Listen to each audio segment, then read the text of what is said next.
eu gostaria de chamar aqui, para acompanhar a nossa mesa virtual, o Fábio Takeshi Ishizaki. O Fábio é coordenador jurídico do Política por Inteiro, que é um projeto do Instituto Talanoa, que monitora políticas públicas a partir de atos do Poder Executivo e de iniciativas legislativas, e tem atuado fortemente no acompanhamento da política ambiental federal. O Fábio é formado em Direito pela PUC São Paulo, membro do GT de Meio Ambiente da Sociedade Brasileira para o Progresso da Ciência, tem MBA em Gestão e Tecnologias Ambientais pela USP e é mestre em Ciência Ambiental também pela USP. Bom dia, Fábio. Fique à vontade, Bom a dia. é sua. Tá certo. Bom dia, Vivian. Bom dia a todos. Bom dia a todas, bom dia a todos. Me chamo Fábio Ishizaki. Eu venho aqui em nome do Instituto Talanoa e da Política por Inteiro, honrosamente tentar contribuir aqui para as discussões e para o desenvolvimento, né, desse conhecimento. Já agradecendo, né, pelo convite aí da Abrampa, pela abertura de oportunidade para nós falarmos. O Instituto Talanoa, ele é presidido pela Nathalie Anterstel, e em nome do Instituto, em nome dela, amplio esses agradecimentos a todas e a todos, tá? Bom, para essa mesa aqui, Políticas por Instrumentos Urbanísticos, eu vou explicar no decorrer da exposição aqui dentro do tempo que me foi me dado. Vou focar em um tema que é muito importante e também está no material de apoio de vocês, mas eu vou explicar um pouquinho no decorrer aqui da exposição. Bom, a Vivian já fez essa apresentação geral, né? Então, eu sou formado em Direito pela PUC de São Paulo, tenho MBA na área ambiental na Escola Politécnica da USP e sou mestre em Ciência Ambiental. Também sou da SBPC, né, Sociedade Brasileira de Progresso da Ciência, inclusive membro do GT de Meio Ambiente, e sou da Prodab, Associação dos Professores de Direito Ambiental do Brasil. Eu vi que a doutora Sheila Pitombeira está por aqui, e, salvo engano, ela também participa, né, lá da Prodab, prazer reencontrar. E sou coordenador jurídico na Política por Inteiro, que eu vou explicar aqui rapidamente o que é. E também sou professor, né, assistente na PUC de São Paulo em outros cursos em Direito Ambiental, tanto graduação quanto pós. Bom, o Instituto Talanoa, ela é uma organização civil independente com foco em políticas climáticas e socioambientais, então nós temos o projeto Política por Inteiro que monitora. A nossa sede é no Rio de Janeiro, temos alguns outros hubs aí, né, tem no Acre, São Paulo, que é onde eu estou, Brasília. E Talanoa, né, para explicar um pouquinho do nome, Talanoa é uma tradição aí das comunidades insulares do Pacífico para conversar sobre temas difíceis e encontrar soluções em conjunto. E dentro da pauta climática tem o espírito de Talanoa, né? Então, essa questão dos países negociarem entre si para um bem comum do planeta. Então, né, às vezes não fica tão claro o porquê do nome, mas explicando rapidamente, esse é o nosso é o nosso germe racional para o nome. E também tem um foco em melhorar a tomada de decisão e acelerar a ação por meio de combinação de dados, ciência e diálogo, que aí entra no projeto Política por Inteiro, que é onde nós monitoramos, né, o Executivo, o Legislativo e o Judiciário. Surgiu em 2019 com foco no Executivo, mas hoje nós estamos expandidos pelos 3 poderes. Todo dia nós lemos o Diário Oficial da União, fazemos uma análise, tem um monitor de atos públicos que é uma curadoria de dados, é uma curadoria de normas. Nós trazemos aí algumas análises e impactos possíveis e fora dos reportes semanais e mensais, tá? Inclusive hoje já olhamos o Diário Oficial da União, tudo, e todo final de sexta sai o nosso boletim semanal para ver os sinais políticos, riscos e tudo mais. Bom, já entrando aqui na temática, né, do nosso encontro, dando um quadro geral sobre a adaptação, eu queria trazer, né, com certeza, Rodrigo, muito especializado, também vai aprofundar bastante a nossa discussão aqui, mas do ponto de vista jurídico, que é a minha expertise, e é o bloco que eu estou aqui nessa manhã para conversar com vocês. Queria trazer que na Política Nacional, né, de Mudança do Clima, a Lei Federal 2187 de 2009, traz uma definição do que seria adaptação. Então, como eu coloquei, iniciativas e medidas para reduzir vulnerabilidade de sistemas naturais e humanos frente aos efeitos atuais e esperados da mudança do clima. Por que está em vermelho? Em 2021 foi aberta uma consulta pública pela Casa Civil para rever a Política Nacional de Mudança do Clima e para rever, inclusive, a conceituação do que é adaptação. Essa consulta pública, obviamente, já foi fechada, tiveram contribuições, mas ainda não foi aprovado o texto. Mas o texto que foi colocado em consulta pública e depois o texto consolidado após a consulta pública é esse que está abaixo. Então, tem algumas diferenciações. Foi retirada a questão de reduzir vulnerabilidade, mas foi inserida a questão de ações dentro da questão de adaptação. Também foi incluída a questão de aumentar a resiliência climática e a questão de ajuste, aproveitamento de oportunidade, né? Então, teve uma ampliação em determinados pontos e uma retirada em outros, né? Não necessariamente a vulnerabilidade e a resiliência se sobrepõe, é algo a se pensar quanto a essa conceituação, mas, por hora, a de cima é a que está vigente. Também tem alguns outros pontos dentro da Política Nacional de Mudança do Clima que traz adaptação, né? Então, que dos objetivos da política, implementação de medidas para promover a adaptação e mudança do clima nas 3 esferas da federação, de que são diretrizes as medidas de adaptação, também estratégias integradas de mitigação e adaptação. Então, aqui já tem umas diretrizes na nossa política nacional sobre o tema. E aí tem essa iniciativa 2040, que foi uma iniciativa dentro da Secretaria de Assuntos Estratégicos da Presidência da República, na época da presidente Dilma, e tem um relatório, também tem esse resumo. No resumo, tem os pormenores de adaptação que acaba juntando um pouco as duas conceituações ali, tanto a proposta quanto a vigente dentro da política nacional.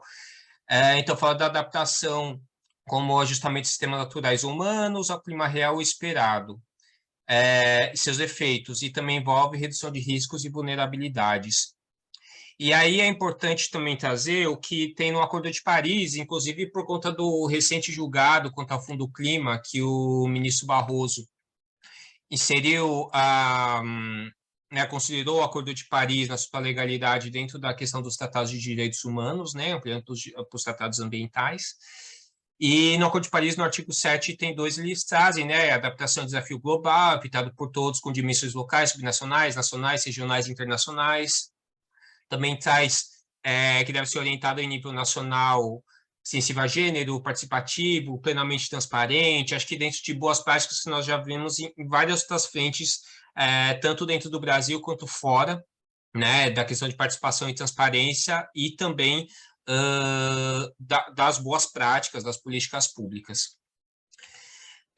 Também tem aqui, no artigo 6º, né, acho que talvez seja o artigo mais famoso do Acordo de Paris, ou mais discutido, tem algumas questões de abordagens, né, então a importância de abordagens não mercadológicas integradas, holísticas e equilibradas, imaginando a implementação das contribuições nacionalmente determinadas. E aí as abordagens elas têm por objetivo também, o primeiro, promover a ambição de mitigação e adaptação. O Código Florestal, apesar de não falar de adaptação, ele fala também da questão climática. Então, ele traz que o código ele atenderá ao princípio, dentre esses princípios, a integridade do sistema climático. Tá? Então, outra norma aí nacional muito importante.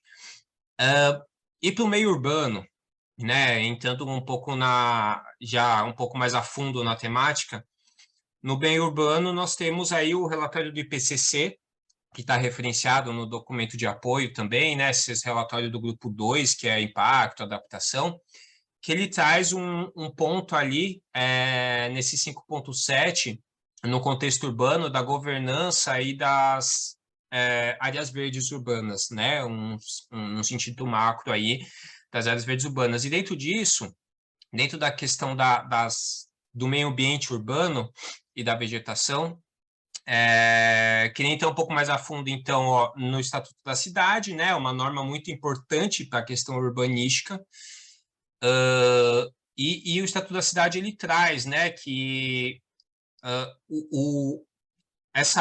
esse estatuto, essa lei, estabelece normas de ordem pública e interesse social que regulam o uso da propriedade urbana em prol dentre outros, do equilíbrio ambiental. E também que uma das diretrizes gerais é o planejamento e desenvolvimento das cidades para evitar e corrigir distorções do crescimento humano e efeitos negativos sobre o meio ambiente.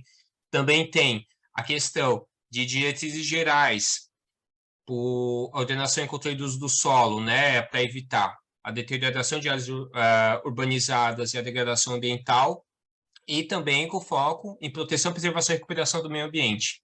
Aí vocês vão entender o porquê que eu estou fazendo essa caminha assim, de fundamento para falar do caso, né, que eu vou trazer. Então, o Código Florestal, ele traz que também nas áreas urbanas, as áreas de preservação permanente, né, acho que todos aqui já conhecem bem, mas a mata ciliar, aquelas áreas do entorno, né, de cursos d'água, de lagoas, de reservatórios. Também áreas urbanas têm a largura mínima, né, tem essas faixas mínimas que vai de 30 até 500. Aí, visualmente, acho que essa imagem também a grande maioria já deve ter visto, representa muito as APPs urbanas, a forma de se olhar mais facilmente, né, para a temática. E aí, na lei do parcelamento de solo urbano, o que aconteceu? Até 2019, tinha o artigo 4º, inciso 3º, ele trazia, né, que ao longo das águas, né, correntes ou dormentes, teria que ter uma faixa não edificável de 15 metros, salvo mais exigências da legislação específica. A legislação específica, né, no Código Florestal tinha 30 metros, é uma legislação específica. Em 2019 veio uma alteração. Essa alteração retirou essa parte em vermelho, salvo maiores exigências da legislação específica.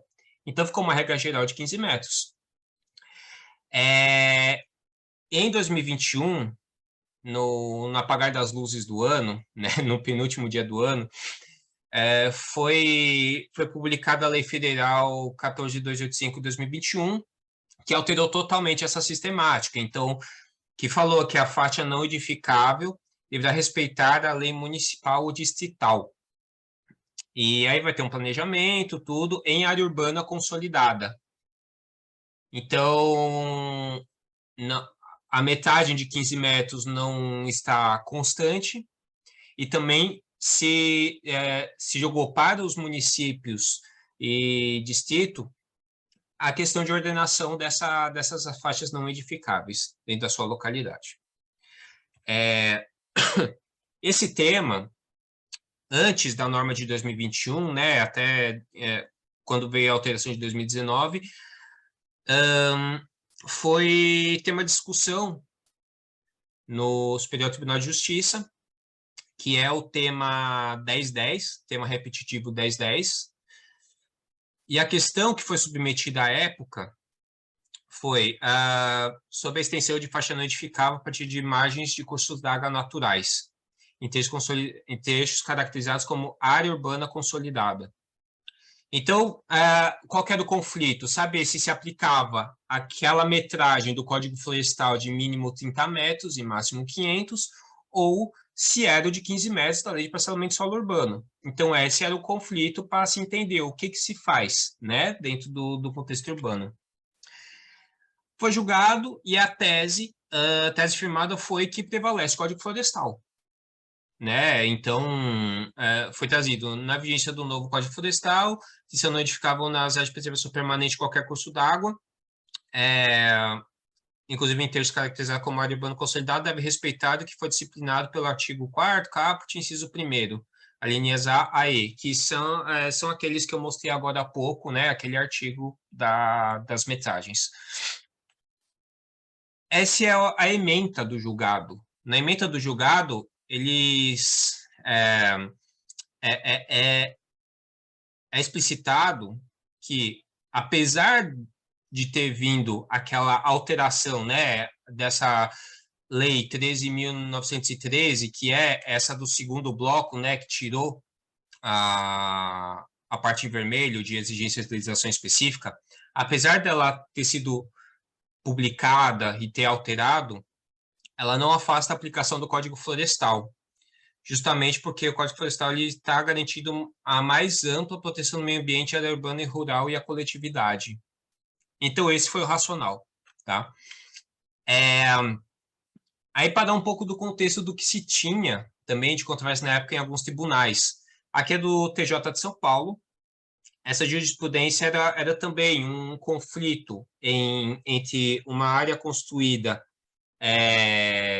uma área de preservação, e o que se aplicava? Se aplicava a legislação florestal ou se tinha conflito com outros direitos. Aqui foi entendido que, pelo particular, ter autorização municipal, ter autorização urbanística para construir, prevalece pela segurança jurídica. Então, aqui, na parte vermelha aqui embaixo, né, se aplicar sob dita norma, né, o Código Florestal, em que não há função ecológica a ser protegida, sobretudo por força da existência de diversas construções vizinhas, situações semelhantes, adensamento populacional, pavimentação das vias públicas e outros instrumentos urbanos, a regra simplesmente perde a sua razão de ser. Sendo medida inadequada e, portanto, instituída a proporcionalidade, além de injustificadamente gravosa ao proprietário e residente situado em área urbana consolidada. Aí, de novo, a área urbana consolidada vem de novo aqui para a questão. Aqui se reconhecer o princípio da dignidade da pessoa humana. E, né, o relator foi o desembargador Paulo Airosa, e consta ainda que no julgado reputo legítima a invocação do princípio da segurança jurídica, uma vez que se verifica no local uma ocupação consolidada que conta com a anuência do poder público municipal. Então, essa era uma questão que se tinha uma certa celeuma aí no judiciário, né? Tem jurisprudência por um lado, jurisprudência por outro, quis trazer aqui um contraponto. E aqui é uma situação real, tá? Do que aconteceu. Aqui é um supermercado, aqui em cima é uma vegetação preservada, aqui é um descampado. Olhando mais perto, aqui é o estacionamento do supermercado e aqui tem um curso d'água retificado, né? Vendo mais de perto, ele é assim. Na época, tinha uma discussão com o Ministério Público do Estado sobre a demolição de parte do estacionamento para ter os 30 metros. Para ter os 30 metros aqui, ele viria mais ou menos até essa faixa, mais ou menos. Praticamente metade do estacionamento ele seria demolido, né? Então, essa é uma discussão prática, né, que eu já vi. Eu não acompanhei até o final, porque acabei saindo da demanda em determinado momento, mas foi o que eu cheguei a ver. Aqui é o outro também, né? Aqui é um curso d'água, as APPs aqui, e tem essa casinha que está bem na beira aqui também, que tinha uma questão demolitória por conta de invadir APP. E aqui uma outra situação também, né? A gente vê a variação da APP em vários trechos, né, do curso d'água. Então, aqui também tem um grande empreendimento e a APP ela é bem fininha, aqui ela já está numa metragem mais adequada.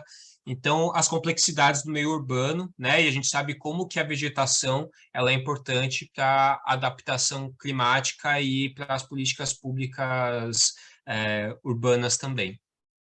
E aí sobreveio, então, essa lei federal, 14.285 de 2021, que alterou o dispositivo de 3 normas, as duas principais, Código Florestal e a Lei de Parcelamento do Solo Urbano. No Código Florestal, o que ela mudou? Trouxe que em áreas urbanas consolidadas, ouvidos os conselhos estaduais, municipais do Estado do Meio Ambiente, lei municipal ou distrital para definir faixas marginais distintas das estabelecidas no inciso primeiro. O inciso primeiro é aquele mínimo de 30, máximo de 500. Então, o município, o distrito, ele pode legislar de uma forma diferente. Aí, diferente para mais ou para menos, não está claro, mas ficou posto que pode ser distinto. E também mudou a lei de parcelamento de solo urbano, também para colocar essa questão da lei municipal em área urbana consolidada, né, municipal distrital. E sobre essa questão tem essa ADI 7.146 lá no STF, que está discutindo, então, a constitucionalidade dessa lei, sobre várias bases, né? Também trazendo um pouco do que nós discutimos aqui, e também sobre uma base climática, por conta da importância das APPs, inclusive para a questão de desastres, para a questão de segurança hídrica, né, estabilidade como um todo, e essa ADI ela ainda está pendente de mais andamentos, tiveram alguns pedidos de amicus curiae, alguns foram aceitos e por enquanto ainda não teve julgamento, até onde eu tenho conhecimento aqui sobre a questão, tá? E aí, para refletir dentro de todo esse contexto, esses encontros que você já tiveram com outros grandes especialistas, né?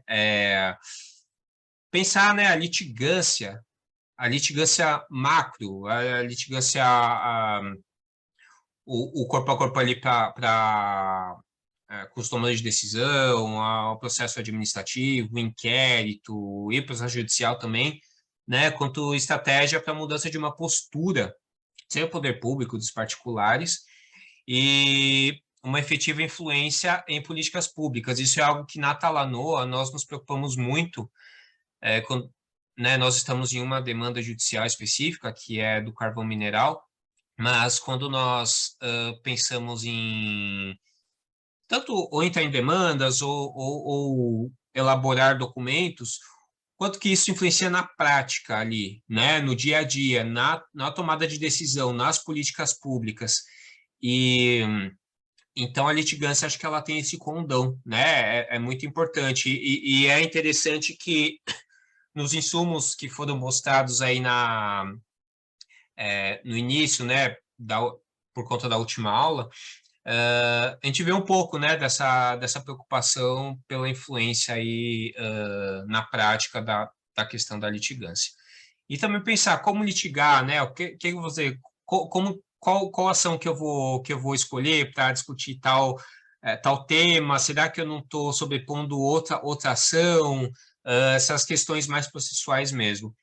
Em qual momento litigar, então tem aquela questão do timing para se conseguir uma liminar ou não, tem a questão do timing também para se discutir com parceiros, como que se faz tudo isso. E até para buscar insumos, às vezes até insumos técnicos. E o que buscamos com a litigância, né? É mudar a política pública, é gerar repercussão na imprensa, é gerar uma repercussão internacional, é gerar uma incidência social em cima daquele tema, é trazer para o centro da discussão algum assunto muito importante e que precise de algum refino, né? Então, pensar nesse também, nessa questão do que buscamos para a litigância. E ter muito em mente que os litígios e as estratégias de litigância, principalmente de 2019 em diante, eles vêm muito na esteira da inação de poder público, né? De resolver problemas socioambientais e climáticos. E aí, indo para o último slide aqui, já partindo para o final, em cumprimento ao tempo,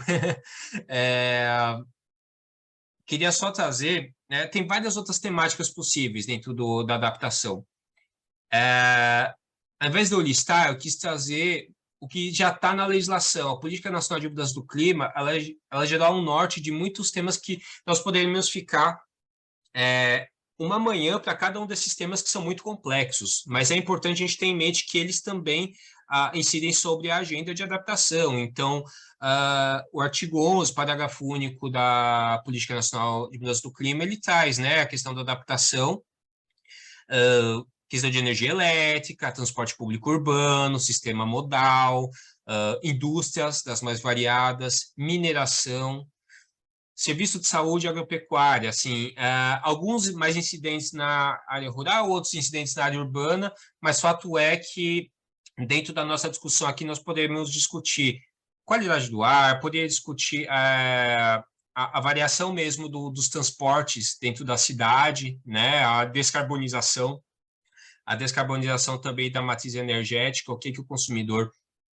tem de opção, né? Se ele tem que consumir termoelétrica, se ele tem que consumir energia de hidrelétrica, de que forma que isso também influencia os incentivos, por exemplo, a energia solar e outros tipos de energia, até aí também retomando nosso contexto anterior, a questão mais de vegetação, de saneamento também, sabe? Temos que pensar também todo esse contexto urbano e a sua complexidade.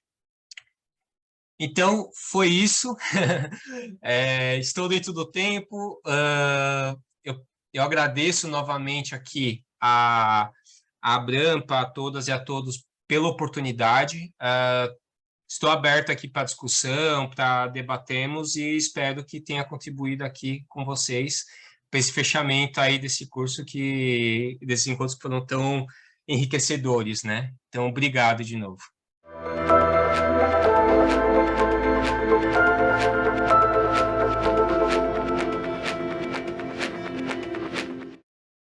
Iniciando da minha parte, eu não sou o maior especialista de REURB, né? Já estudei, mas não sou o maior especialista, mas essa questão tanto do adensamento urbano quanto dos conjuntos, né? Essa complexidade, acho que tem que ser pensada também tanto na questão das vulnerabilidades sociais quanto na questão do direito à moradia, né?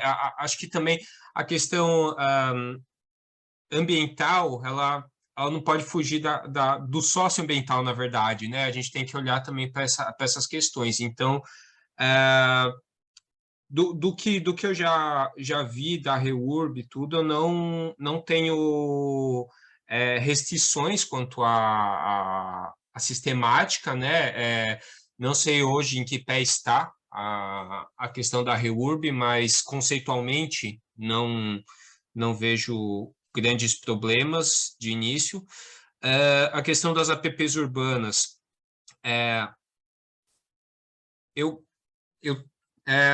tem vertente de pensamento, né? Acho que tem a questão de que, para mim, prevalece o que está ali no Código Florestal, aquela metragem, né? Mas também temos que verificar essa questão da moradia, né? É diferente se olhar para a questão da moradia e olhar para a questão da iniciativa privada de se fazer algum empreendimento, né, na beira de um rio, na beira de um reservatório, se retirando a cobertura vegetal. Então, acho que tem essas nuances, né? Mas, de qualquer maneira, qual que é a problemática que eu vejo do que veio nessa nova norma? É deixar muito em aberto para as localidades fazerem essa verificação e essa parametrização, né? Sem critérios muito claros. Apesar de falar que tem um estudo, tudo, deixar tão em aberto. Então, de alguma maneira, acho que seria mais interessante, mais salutar ter alguma parametrização ou ter algum melhor fechamento, né, do que seria, né, ter metragens diferenciadas do que se tem no Código Florestal. E também tendo em vista essas complexidades regionais que elas têm que ser levadas em conta, não tem como, né? Que é o que, às vezes, uns casos extremos, né? Aqui em São Paulo, sempre dão um exemplo da Avenida Paulista, né? Fala, olha, a Avenida Paulista vai ser um topo de morro e não sei o quê, né? Então, acho que a gente tem que pensar um pouquinho em algumas adaptações aí também interpretativas. E só uma última coisa, aí não dentro não dentro da pergunta em si, mas até falando complementando talvez, né, o Rodrigo, dentro da política por inteiro, nós temos um monitor de desastres. E monitor de desastres, o que nós fazemos? Nós pegamos todos os reconhecimentos de calamidade pública e de situação de emergência, né? Bom, do governo Bolsonaro, basicamente, né? Porque é o que nós estamos monitorando. E nós vemos uma crescente, né, de reconhecimentos e também uma mudança de sistemática de reconhecimentos. Mas o que chama muita atenção? Esse ano, principalmente, teve uma alta assim, de reconhecimento de emergência contra calamidade pública, que não é simplesmente uma alta de atos, né? Mas a gente pensar nessa complexidade que o Rodrigo trouxe da influência, né? De toda a mudança do arranjo da sociedade, do arranjo do meio urbano, do arranjo do meio ambiente, para que isso esteja acontecendo. Então, teve uma alta tanto de reconhecimentos, no geral, quanto de reconhecimento de calamidade pública. Antes era muito mais situação de emergência. E dentro da sistemática de reconhecimento de desastres, a calamidade pública ela está no nível máximo ali para ter o aporte de recursos. E teve uma mudança na sistemática, né, esse ano, principalmente, que deixa muito em aberto de que forma se reconhece. Então, só fazendo um adendo, tá? Não sei se eu respondi, mas fico à disposição.